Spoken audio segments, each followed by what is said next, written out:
వీక్షించేటువంటి ప్రేక్షకులకి మేషరాశిలో జన్మించినటువంటి వారికి ఈ పరాభావనామ సంవత్సరంలో ఏ విధంగా ఉండబోతుందో తెలుసుకునే ప్రయత్నం చేద్దాం.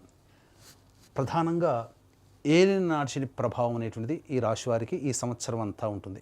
కాబట్టి ఏలిన నాటి శని ప్రభావం అనగానే భయపడాల్సినటువంటి పని లేదండి. ఎందుకంటే కర్మదోషం అనేటువంటిది తొలగిపోతుంది. మీరు చేసే ప్రయత్నంలో ఆటంకాలని మాత్రమే సూచిస్తుంది తప్ప ఇబ్బందుల్ని, కష్టాలని, నష్టాలని సూచించదు.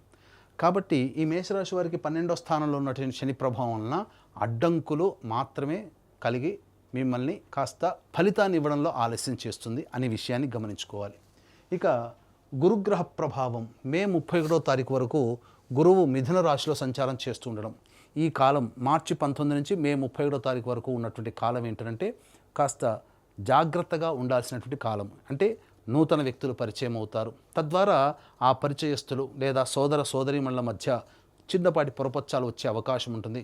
ముఖ్యముగా ఈ యొక్క గురు ప్రభావం వలన ప్రధానంగా అనుకోని సంఘటనలు ఈ మార్చి నుంచి మే 31వ తారీఖు వరకు ఎదురవుతాయి. కాబట్టి మానసికంగా సిద్ధంగా ఉండి వాటిని ఎదుర్కొనే ప్రయత్నము స్వయం కృషితో ఈ యొక్క మేషరాశిలో జన్మించినటువంటి వారు చేసుకున్నట్లయితే చాలా శుభ ఫలితాలు పొందుతారు.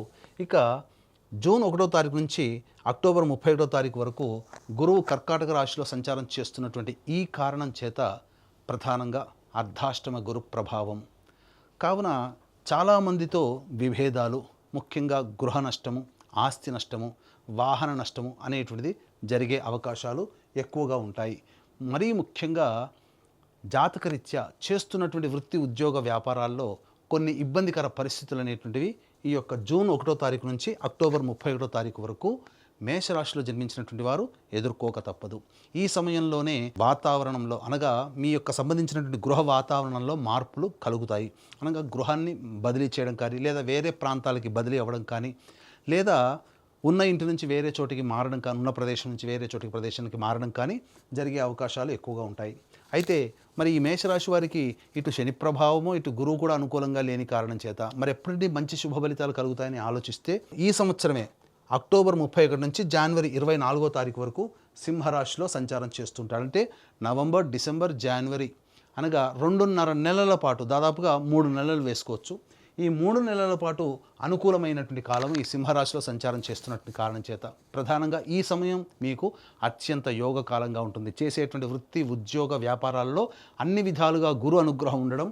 ఎందుకంటే నవగ్రహాల్లో అత్యంత శుభకరుడు గురువు. ఇటువంటి గురువు అనుగ్రహం మీకు సంపూర్ణంగా ఉండడం ఈ కారణం చేత ఈ సమయం మాత్రం అనుకూలంగా ఉంటుంది. మళ్ళీ జనవరి 24 నుంచి వచ్చే సంవత్సరం ఉగాది వరకు కూడా మళ్ళీ కర్కాటక రాశిలో వక్రీకరించి ఉన్నటువంటి స్థితి ప్రభావం చేత ప్రధానంగా గురువు యోగించబోతున్నాడు. అంటే ప్రధానంగా ఒక సంవత్సరంలో 6 నెలల పాటు అనుకూలంగా ఉండకపోవడం, మిగతా 6 నెలల పాటు అనుకూలంగా ఉండడం ఈ యొక్క మేషరాశిలో జన్మించినటువంటి వారికి గురుగ్రహ ప్రభావం కలుగుతుంది.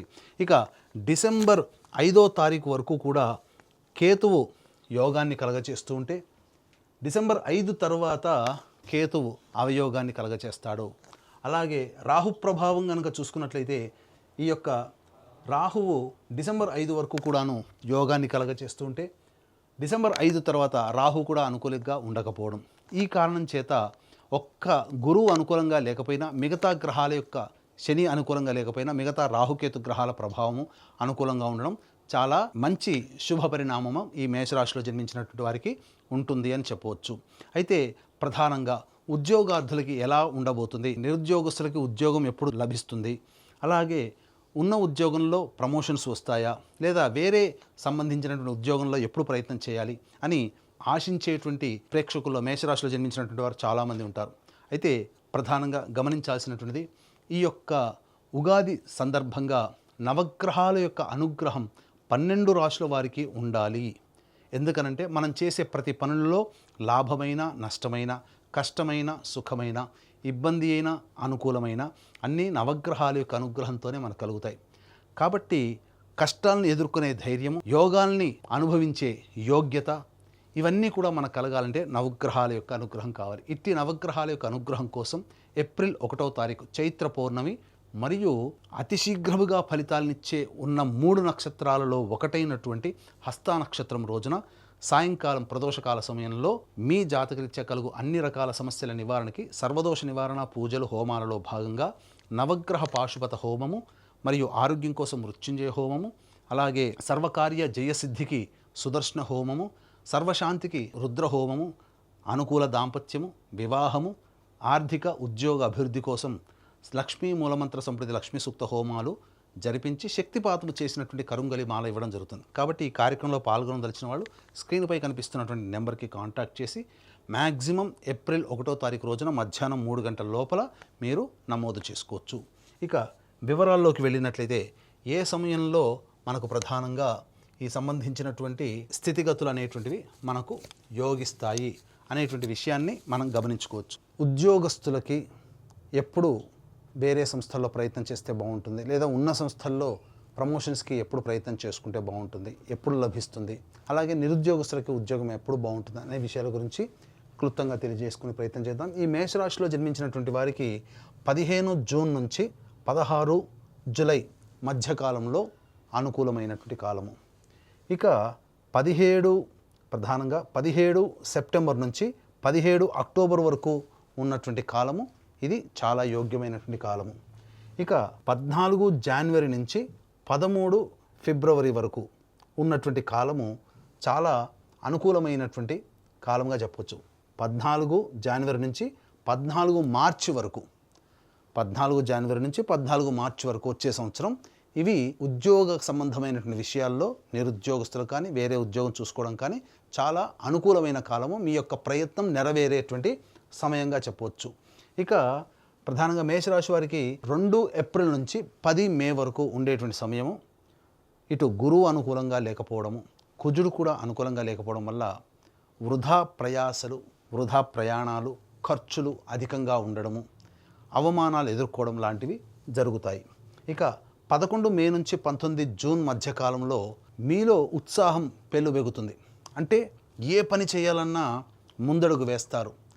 గ్రహం కూడా అనుకూలంగా ఉండేటువంటి సమయం కూడా ఉంటుంది, మిగతా గ్రహాలు. ఈ కారణం చేత ఈ సమయంలో పెద్దల యొక్క సలహాలు సూచనలు పాటించి ఏ ప్రయత్నంలోనైనా ముందడుగు వేస్తే విజయం మీ వంతవుతుంది. ఎందుకనంటే దుందుడుకు స్వభావంతో తొందరపాటు నిర్ణయాలు తీసుకోవడం వల్ల నష్టపోతారు కాబట్టి. ఇక 20 జూన్ నుంచి 1 ఆగస్టు వరకు ఉన్నటువంటి సమయం ఏదైతే ఉందో ఇది కుటుంబం పరంగా చూసుకున్నట్లయితే మీ యొక్క వాక్కుని అమితంగా మాట్లాడుకోవాలి. అనగా అమితంగా కాకుండా మితంగా ఉపయోగించుకోవాలి. మీ యొక్క వాక్కు వల్లనే మీకు సమస్యలు వస్తాయి. చేసే వృత్తి ఉద్యోగ వ్యాపారాలలో ఎదుటి వారితో సంయమనం పాటించండి. ఆగ్రహావేశాలకి లోను కాకండి. అలాగే కుటుంబ సభ్యులతో వాగ్వివాదాలకి పనికిరాదు. ఖర్చు అధికంగా ఉంటుంది ఈ సమయంలో. 1 ఆగస్టు నుంచి 17 సెప్టెంబర్ ఈ మధ్యకాలంలో ఏదైతే సమయం ఉందో ఇది అన్ని విధాలుగా సహాయ సహకారాలు ఇతరుల నుంచి పొందుతారు. అలాగే చేస్తున్నటువంటి వృత్తి ఉద్యోగ వ్యాపారాల్లో మీరు ఆశించిన దానికంటే ఎక్కువగా అభివృద్ధిని పొందుతారని చెప్పవచ్చు. న్యాయ సంబంధమైనటువంటి విషయాల్లో మీదే పైచేయి సాధిస్తారు. ఇక 18 సెప్టెంబర్ నుంచి 11 నవంబర్ వరకు ఉన్నటువంటి ఈ సమయం ప్రధానంగా తల్లిగారి ఆరోగ్యం పట్ల శ్రద్ధ వహించాలి. వాహనాన్ని నడిపేటప్పుడు జాగ్రత్తలు పాటించాలి. ముఖ్యంగా విభేదాలు, దంపతులతో మధ్య ఉన్నటువంటి విభేదాలు ఏర్పడడం కానీ, భాగస్వాముల మధ్య విభేదాలు ఏర్పడడం కానీ జరిగే అవకాశాలు ఈ మేషరాశి వారికి ఎక్కువగా ఉన్నాయి. ముఖ్యంగా మిమ్మల్ని మీరు తక్కువగా అంచనా వేసుకోవడం వల్ల లేని సమస్యల్ని మీరు కొని తెచ్చుకున్న వాళ్ళు అవుతారు. ఇక 12 నవంబర్ నుంచి 8 మార్చి వరకు ఉన్నటువంటి కాలము ఇది కుజస్తంభన సంబంధించినటువంటి ఈ సమయంలో ప్రధానంగా జాగ్రత్తలు అనేటువంటివి పాటించాలి. ఈ సందర్భంగా మీరు గనక ప్రయత్నం ఈ విధంగా చెప్పినటువంటి సమయంలో కనుక చేసుకున్నట్లయితే ఉద్యోగస్తులకు కానీ ఇంటా బయట వ్యక్తిగతంగా కానీ మీకు అన్ని విధాలుగా ప్రోత్సాహంగా బాగుంటాయి. ఇక ఈ మేషరాశిలో జన్మించినటువంటి వారు ప్రధానంగా చూసుకున్నట్లయితే రాజకీయ రంగంలో ఉన్నటువంటి వాళ్ళకి మీకు అంతంత మాత్రముగానే ఫలితాలు కలుగుతాయి. అధికారులు లేదా పార్టీ పెద్దల యొక్క అండదండలు అంతగా లభించకపోవడము, అలాగే ఏదైనా పదవి కోసం ఏదైనా పోటీలలో మీరు నిలబడ్డ ఖర్చులు అధికంగా ఉండడం, ఆశించిన మేర ఫలితం రాకపోవడం, ఈ కారణం చేత కొంత నిరుత్సాహానికి గురే అవకాశం ఉన్నది. కాబట్టి సంయమనం పాటిస్తూ ఇప్పుడున్నటువంటి సమయం అనుకూలంగా లేని కారణం చేత భవిష్యత్తు ఆశాజనకంగా ఉంటుందనే ఉద్దేశంతో భవిష్యత్తులో మీరు మార్గాన్ని ఏర్పాటు చేసుకోండి. గ్రహాలు అనుకూలంగా ఉంటాయి. ఈ సంవత్సరం వరకు సాధారణంగా ఉంటుంది. ఇక విద్యార్థులకి గురుబలం అనుకూలంగా ఉండడం, పరీక్షలలో ఉత్తీర్ణత శాతము చక్కగానే ఉంటుంది. ముఖ్యంగా విదేశీ యానానికి సంబంధించి ఏ ప్రయత్నం అయితే చేస్తుంటారో ఆ విదేశీ విద్యకి అనుకూలంగా ఉంటుంది. విదేశంలో స్థిరపడినటువంటి వాళ్ళకి మే 31వ తారీఖు వరకు ఉన్నటువంటి వాళ్ళకి వీసాలు శాంక్షన్ అవ్వడం కానీ, లేకపోతే అక్కడ స్థిర నివాసానికి సంబంధించినటువంటి ఏర్పాట్లలో మీరు విజయాన్ని పొందడం కానీ జరుగుతుందని చెప్పవచ్చు. ఇక సినీ కళారంగంలో ఉన్నటువంటి వాళ్ళు ఎలక్ట్రానిక్ ఫ్రేమ్స్ అనగా printing and electronic media, social media రంగంలో ఉన్నటువంటి వారికి సాధారణ స్థాయి ఫలితాలు అనేటువంటివి ఉంటాయి. ఆశించి భంగపడడం కంటే మీ వంతు ప్రయత్నం మీరు చేసుకుంటూ ఉండడమే చాలా మేలనేటువంటి విషయాన్ని గమనించాలి. ముఖ్యంగా కళాకారులు, నటులకి ప్రధానంగా ప్రజలలో గుర్తింపు అనేటువంటిది ఉంటుంది. అన్ని విధాలుగా సహాయ సహకారాలు మీరు ఎదుటి వాళ్ళతో పొందుతారు. ధనపరంగా మీరు అలాగే మెచ్చుకోలు కనుక అవార్డుల పరంగా ఆశించిన మేర ఫలితాలు పొందలేకపోతారు. ఇక ముఖ్యంగా ఈ యొక్క మేషరాశిలో జన్మించినటువంటి రైతులు ఎవరైతే ఉన్నారో సాధారణ పంటలు వేసుకోవడమే చాలా మంచిది అని గమనించుకోవాలి. ఆశతో మనకు అలవాటు లేని పంటలు వేసుకోవడం ద్వారా నష్టపోతారు. కౌలుదారులకి సాధారణంగానే నష్టస్థితిలో ఉంటారని గమనించాలి. ఇక మొదటి పంట అద్భుతంగా మీకు యోగదాయకంగా ఉంటుంది. రెండవ పంట సాధారణమైనటువంటి ఫలితాన్ని పొందుతారని చెప్పవచ్చు. ఇక క్రీడా రంగంలో ఉన్నటువంటి వాళ్ళకి ప్రధానంగా 12 నవంబర్ నుంచి అద్భుతమైనటువంటి ప్రతిభని కనబరచడం ద్వారా మీరు అంతర్జాతీయంగా పేరు ప్రఖ్యాతులు పొందే అవకాశాలు ఈ యొక్క మేషరాశిలో జన్మించినటువంటి వారికి ఉండబోతుంది. ముఖ్యంగా ఈ యొక్క మేషరాశిలో జన్మించినటువంటి వాళ్ళు ఇతరులతో వాగ్వివాదాలు పెట్టుకోకుండా ఈ సంవత్సరం మీరు మితమైనటువంటి వ్యవహారంతో ముందడుగు వేస్తేనే ఫలితాలు చక్కబెట్టుకుంటాయని చెప్పవచ్చు. ఇక ఈ రాశిలో జన్మించినటువంటి స్త్రీలు ముఖ్యంగా గతం కంటే కొంత పరాభవాలు ఎదుర్కొనే అవకాశము గోచరమవుతుంది. ముఖ్యంగా గ్రహ సంచారం అనుకూలంగా లేని కారణం చేత గృహంలో ఆస్తి నష్టము, అలాగే వస్తువులు దొంగలించబడడం లాంటివి జరుగుతాయి. ఇంతకుముందు మీరు అప్పుగా ఎవరికైతే ఇస్తారో వాళ్ళు ముఖం చాటేయడం, తద్వారా కొంత ధన నష్టం కూడా జరిగే అవకాశం ఉంటుంది. ఉద్యోగం చేస్తున్నటువంటి మహిళలకైతే అలసటతో కూడుకున్నటువంటి, శ్రమతో కూడుకున్నటువంటి జీవన విధానం ఈ పరాభవ నామ సంవత్సరంలో ఉంటుందని గమనించాలి. వివాహం కాని అమ్మాయిలకి వివాహం అవుతుంది.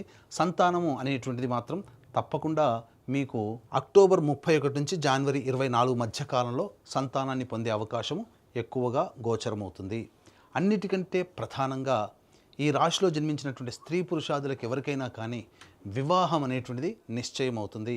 తద్వారా అనుకున్న మేర జీవిత భాగస్వామితో ఆనందంగా గడపడానికి భవిష్యత్తు మార్గం సుగమమవుతుంది. కాకపోతే ఒక్కడి గుర్తుపెట్టుకోండి, ఈ మేషరాశిలో జన్మించినటువంటి వారికి ఏలినాటి శని ప్రభావము, అలాగే గురువు స్వల్పంగా యోగించడము, రాహుకేతుల యొక్క అనుగ్రహం సామాన్యంగా ఉండడం, ఈ కారణం చేత ఆశించిన మేర కంటే మీరు శుభ ఫలితాలు తక్కువగానే పొందుతారు. కాబట్టి దైవానుగ్రహమే తప్పనిసరి. కాబట్టి ఈ యొక్క మేషరాశిలో జన్మించినటువంటి వాళ్ళు సమస్యల పరిష్కారం కోసం వీలు కుదిరినప్పుడల్లా శివాలయ సందర్శనం చేసుకోవడం చాలా మంచిది. అర్చనాది కార్యక్రమాలు చేసుకోవాలి.